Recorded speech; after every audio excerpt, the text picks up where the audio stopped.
네. 인물 강해를 이제 시작합니다. 인물 강해. 인물 강해 시작하는 의미는 무엇이냐면 이때까지 제가 철로역정이나 이런 걸 통해서 복음이 뭔지 율법이 뭔지 이런 이론적인 얘기를 했지 않습니까? 교리적인 얘기. 그럼 이제 구약 성경의 그 이야기 속에서 어떤 근거들이 있습니다. 그런 근거 속에서 은혜라는 개념이 나오고 너무 소리가 큰데요. 네, 좀 줄여주세요.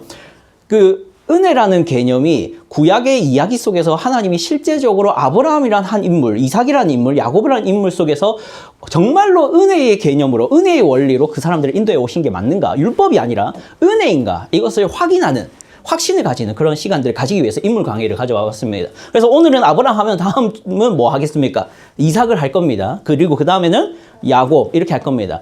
그렇다고 아브라함 전체를 다 얘기하겠다 이게 아닙니다. 아브라함이라는 인물에 대해서 가장 대표적인 이야기 하나 가져와서 그 이야기를 해석하는 것이 어떤 것이 바람직한 방향인가 그것을 집중적으로 얘기를 하고자 합니다. 자, 이제 말씀을 보시면 여러분 12장 1절부터 4절 말씀 여러분도 잘 아시고 여러 번 들어서 이제 지루할 정도의 말씀이라고 할 수 있습니다. 자, 우선은 우리 여러분 제가 드린 강의안 보시고 한번 따라오시면 되겠습니다. 서론적으로 한 가지 얘기를 드릴 거는 창세기는 문맥적인 구조가 있습니다. 첫 번째는 1장부터 50장은 크게 몇 가지 구조로 나뉜다고 합니까? 세 가지입니다. 첫 번째가 무엇이냐면은 1장부터 2장입니다. 1장부터 2장은 우주의 시작, 다르게 말해서 우주의 기원을 말하고 있습니다. 우주가 어떻게 기원하여 시작했는가. 그리고 2장만은 또 이런 얘기도 포함되는데 2장, 두 번째 구조는 이겁니다. 2장부터 11장까지입니다. 두 번째는 2장부터 11장까지입니다. 2장부터 11장 내용은 모든 인류의 기원입니다. 모든 인류의 기원을 설명하고 있습니다. 2장부터 11장은. 그리고 12장부터 50장까지 마지막 구조인데요. 이것은 이스라엘 민족의 기원을 얘기하고 있습니다. 네, 설명됐죠? 세 가지입니다. 1장부터 2장은 우주의 기원을 말하고 있다면 2장부터 11장은 인류의 기원에 대해서 얘기를 하고 있고요. 그리고 12장부터 50장까지는 이스라엘 민족의 기원을 설명하고 있다. 다 적으셨죠? 그럼 오늘 우리가 다룰 장은 몇 장입니까? 12장입니다. 그럼 12장은 이스라엘 민족의 기원의 시작 내용이라 할 수 있죠. 근데 여기에 무슨 인물이 등장합니까? 아브라함이라는 인물이. 그러니까 아브라함이라는 인물은 이스라엘 민족의 출발점에 있는 인물입니다. 그래서 이러한 인물을 통해서 우리가 알 수 있는 것은 뭐냐면은 하나님이 한 명의 신자를 어떻게 출발시키는가가 아주 색깔이 강하게 들어와 있습니다. 그러니까 아브라함이라는 인물은 우리에게서 어떤 의미를 가지냐면은 한 명의 신자를 어떻게 출발시키는가, 그 믿음을 어떻게 시작하시는가가 아브라함 12장의 이야기가 되는 것이죠. 그래서 여러분이 아브라함 12장의 내용을 봤을 때 믿음이란 이렇게 출발하는 것이구나를 보게 될 것입니다. 같이 한번 내용을 보도록 하겠습니다. 1절부터 4절의 말씀만 우리 같이 읽었는데요. 1절부터 4절의 말씀을 대략적으로 관찰해 보면 이것입니다. 1절 보시면 하나님이 아브라함에게 나타나셨습니다. 그리고 말씀을 하시죠. 뭐라고 말씀하십니까? 내 고향을 떠나라라는 얘기로 시작하십니다. 그래서 너로 큰 민족을 이루겠다라는 약속을 주시면서 3절에 보시면은 너로 말미암아 모든 민족이 복을 얻을 것이다라는 약속까지 주십니다. 그리고 4절에 아브라함이 어떻게 했다 합니까? 순종했다 합니까? 불순종했다 합니까? 네, 순종했다 합니다. 따라갔다라고 하죠. 그래서 그 나이가 언제라고 합니까? 75세. 그럼 어디를 떠났다라고 되어 있죠? 하란. 자, 여기까지 우리는 1절부터 4절의 정보들을 살펴보았습니다. 자, 그런데 여기서 제가 질문을 하나 던질게요. 아브라함은 지금 떠났습니다. 그렇죠? 믿음으로 따라 나선 것입니까? 믿음으로 따라 떠난 것이 맞습니까? 아니면 믿음으로 따라 떠난 것이 아닙니까? 맞습니까? 아주 감사합니다. 저는 이 질문을 설교가 마칠 때 또 할 겁니다. 이 질문을 또 할 겁니다. 아브라함이 믿음으로 출발했냐라는 질문을 다시 할 겁니다. 그래서 들어보시고 다시 한 번 더 답해 주시면 감사하겠습니다. 자, 2번 보십시오. 창세기 12장은 아브라함과 여호와의 첫 만남의 기록이 아닙니다. 우리는 창세기 12장에 아브라함을 처음 보죠. 근데 아브라함 입장에서 12장은 하나님을 만난 첫 장면이 아닙니다. 첫 번째 증거는 사도행전 7장 2절부터 4절 스데반 설교인데요. 한번 같이 읽어보겠습니다. 시작. 스데반이 이르되 여러분 부형들이여 들으소서. 우리 조상 아브라함이 하란에 있기 전 메소포타미아에 있을 때에 영광의 하나님이 그에게 보여 이르시되 내 고향과 친척을 떠나 내가 내게 보일 땅으로 가라 하시니 아브라함이 갈대아 사람의 땅을 떠나 하란에 거하다가 그의 아버지가 죽음에 하나님이 그를 거기서 너희 지금 사는 이 땅으로 옮기셨느니라. 예, 이 사도행전 스데반이라는 사람이 죽기 전에 한 설교입니다. 근데 여기 내용을 보시면 아브라함이 하란에 있기 전 어디에 있을 때? 메소포타미아에 있을 때에 어떻게 했다? 영광의 하나님이 그에게 보여. 앞에 지도를 한번 봐주십시오. 그러니까 창세기 12장은 어디입니까? 아브라함이 어디 있을 때입니까? 하란. 근데 지금 스데반이 뭐라 합니까? 하란에 있기 전이라고 하죠. 어디? 메소포타미아. 그 수도인 갈대아 우르가 있어요. 여기에 원래 아브라함이 살았습니다. 이때 하나님이 어떻게 했다고요? 나타나셨답니다. 그러니까 아브라함은 12장에서 처음 만난 겁니까? 아닙니까? 아닌 거죠. 하나님은 그 전부터 아브라함에게 나타나셨던 겁니다. 이러한 정보가 12장에는 없죠. 비하인드 스토리라고 하는데 미공개 자료입니다. 이게 사도행전에 있어요. 그래서 이거를 12장만 보면 아까 뭐라고 착각할 만하죠? 아브라함이 즉각 순종한 것처럼 보이죠. 한 번 나타나서 한 번 말했더니 아멘 하고 따라 나간 것처럼 보이니까 믿음으로 출발했다라는 말이 나옵니다. 하지만 여러 번 나타나신 거면 어떻게 될까요? 하나님이 여러 번 나타나신 거면은 그러니까 아브라함은 지금 순종을 한 겁니까? 안 합니까? 안 하고 있는 겁니다. 그런데 이런 근거 속에서도 우리가 충분히 신뢰가 안 갈 수도 있으니까 두 번째 증거를 좀 말씀드릴게요. 두 번째 증거 보겠습니다. 두 번째 증거는 창세기 11장 31절부터 32절 말씀입니다. 한번 보시죠. 같이 읽어보겠습니다. 12장 바로 앞절입니다. 시작. 데라가 그 아들 아브람과 하란의 아들인 그의 손자 롯과 그의 며느리 아브람의 아내 사레를 데리고 갈대아인의 우르를 떠나 가나안 땅으로 가고자 하더니 하란에 이르러 거기 거류하였으며 데라는 나이가 205세가 되어 하란에서 죽었더라. 아멘. 여기 제가 강조된 굵은 글씨 있죠. 그걸 보시면은 갈대아인의 우르를 떠나 가나안 땅으로 가고자 하더니 하란에 이르러 거기 거류하였으며 라고 되어 있는데 이거 주어가 뭡니까? 이렇게 행동했다는 사람이 지금 아브라함입니까? 누굽니까? 처음에 어떻게 시작했죠? 31절 처음에? 데라가입니다. 자, 이 여행을 시작한 게 누굽니까? 아빠 데라입니다. 그러니까 아브라함이 가자 하고 끌고 나온 게 아니라 갈대아 우르에서 아빠 데라가 가자라고 하고 시작한 겁니다. 그러니까 아브라함이 지금 순종하거나 주도하고 있는 여행이 아니라 아버지 데라가 주도하고 있는 여행이라는 것이죠. 그런데 이 데라가 그러면 아브라함보다 먼저 신앙인이었거나 하나님을 신실하게 믿던 기독교인이었는가라는 질문을 던져볼 수 있겠죠. 왜냐하면 아브라함이 주도하고 있는 게 아니라 데라가 주도하고 있으니까 그러면은 나타나신 건 아브라함에게 나타나셨는데 그러면 아브라함이 아빠 하나님이 나에게 나타나셨어. 근데 나는 믿지 않아. 어떻게 할까요? 아빠가 나는 여호와를 믿는 신앙이니까 따라와. 이렇게 시작한 걸까요? 여호수아서를 보십시오. 여호수아서 24장 2절입니다. 여호수아가 한 말인데요. 같이 읽어보겠습니다. 시작. 여호수아가 모든 백성에게 이르되 이스라엘의 하나님은 여호와께서 이같이 말씀하시기를 옛적에 너희의 조상들 곧 아브라함의 아버지 나홀의 아버지 데라가 강 저쪽에 거주하여 다른 신들을 섬겼으나 데라는 기독교인입니까?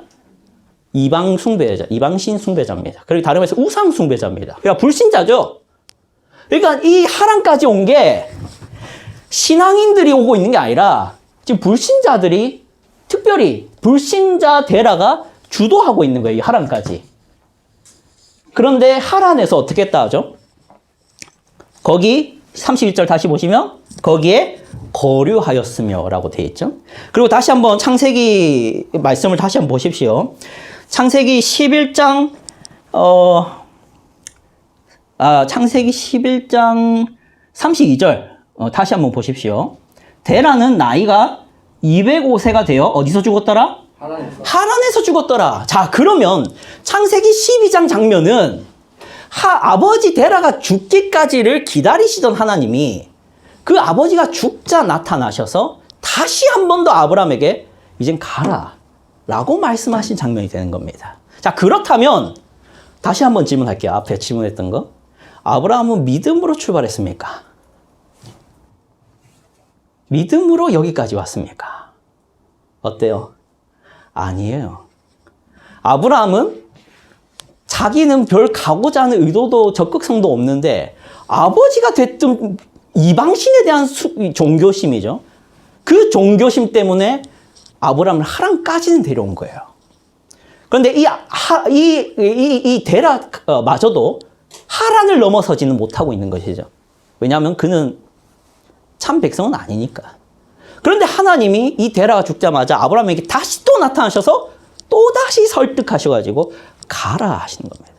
우리가 성경을 볼 때 너무 이렇게 교양 있게 쓰여지다 보니까 이러한 문장들이 강권하는 것처럼 느껴지지 않지만 이러한 문맥들을 보면 하나님이 지금 얼마나 아브라함을 고집스럽게 설득하고 있는지를 유추해 볼 수 있어요.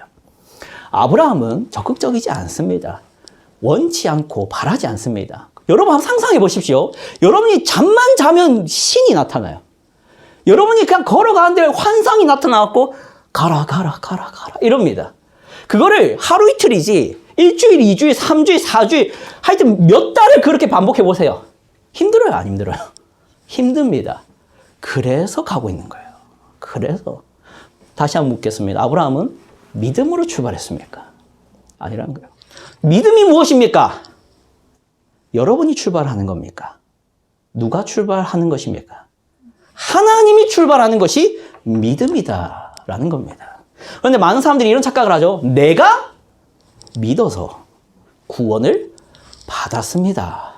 당신은 어떻게 구원받았습니까? 제가 믿어서 순종해서 받았습니다. 이런 착각들을 할 수 있죠. 하지만 하나님께서 아브라함을 통해서 보여주신 것은 내가 출발시켰다입니다. 이러한 말씀을 통해서 결론을 내리도록 하죠. 결론 내리고 싶은데 이것까지만 좀 하나 말씀드리고 할게요. 여러분에게 성경을 바르게 읽는 태도를 하나만 얘기를 하고 마치도록 하겠습니다. 3번 봐주십시오.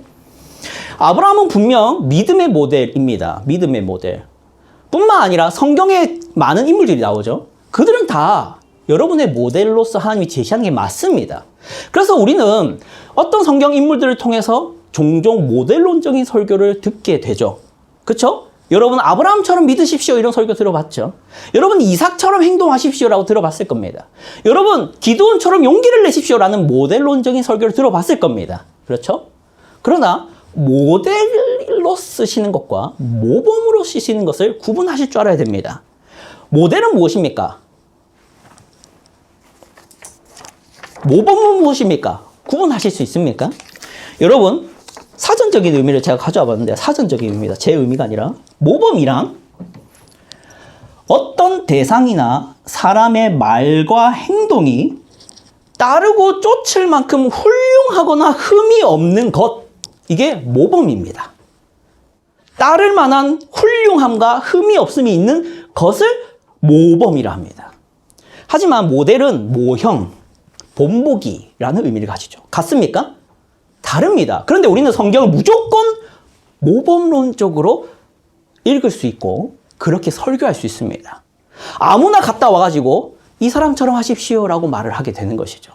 여러분, 아브라함을 모범으로서 설교할 수 있는 장면은 22장밖에 없습니다. 22장 뭐 나온지 아십니까? 여러분 잘 아는 장면입니다. 뭘 바치죠? 이삭을 바치는 그 장면은 모범론적 설교를 할 수 있어요. 이런 믿음이 대단한 믿음입니다. 근데 그거는 아브라함 죽기 직전 신앙이잖아.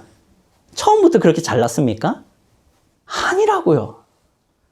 12장의 설교도 여러분에게 모델로 쓸 수 있죠. 다만 모범론적으로 설교할 게 아니라 하나님이 이렇게 출발하신다의 모델로 쓰시는 겁니다. 그런데 그거를 마치 시작이 대단해야 되는 것처럼 말해지면 여러분에게 위로가 되지 않죠. 왜? 우리는 어떻습니까? 이렇게 출발 안 하잖아요. 지금도 출발한 지 20년, 30년이 된 지금도 아브라함처럼 못 하잖아요. 12장의 아브라함처럼. 근데 여러분, 이 12장의 아브라함이 그게 아니라고요. 하나님이 끊임없이 나타나시고 반복적으로 나타나셔서 지체하는 사람을 결국 가나안 땅에 집어넣고 믿음을 만들어 가신다. 그래서 22장까지 도달했다. 이 이야기가 아브라함입니다. 이게 믿음의 출발이라는 것이죠. 자, 교훈만 말씀드리고 마치겠습니다. 믿음의 출발을 자신의 의지로 이해하는 사람들은 자기의 헌신과 순종이 신앙의 토대가 됩니다. 이 토대는 부실하니 다른 토대 위에 서십시오. 여러분, 신앙의 출발이 나의 의지이거나 나의 믿음이거나 나의 순종이라면 여러분 살다가 순종 못할 때 있잖아요. 여러분 살다가 믿음이 흔들릴 때가 있잖아요. 그럼 여러분 와르르 무너지는 거 아닙니까? 그렇죠. 구원 못 받은 것 같죠? 내가 신자 맞나? 하나님 계신 거 맞나? 라는 생각이 듭니다. 만약 그런데 반대로 하나님이 한심한 불신자를 설득하고 강권해서 믿음을 만들어 가시는 것이 출발이라면 여러분의 한심함이 지금도 당연한 게 됩니다. 여러분의 불순종과 흔들림이 당연한 것이 됩니다. 그리고 그럼에도 불구하고 여러분을 이끄시고 있는 하나님을 의지할 수 있게 되는 것이죠. 그게 튼튼하고 단단한 토대로 여러분이 삼으시길 바랍니다. 그게 은혜의 신앙이고 믿음의 신앙입니다. 두 번째 교훈입니다. 변치 못하고 소멸하지 못하는 소망은 하나님의 열심을 기억할 때 소유할 수 있습니다. 여러분의 소망은 자꾸 흔들려요. 내가 순종하지 못하고 있거나 내가 또 죄를 지을 때. 그러나 여러분, 소망은 여러분의 대단한 순종과 대단한 거룩한 삶에 있는 게 아니라 하나님의 열심에 있습니다. 여러분을 택하시고 여러분을 부르시겠다 하신, 그리고 여러분을 끝까지 이끄시고 설득하시고 꿀밤 몇 대를 때리시더라도 만들어 가시는 하나님의 열심이 소망이 되셔야 됩니다.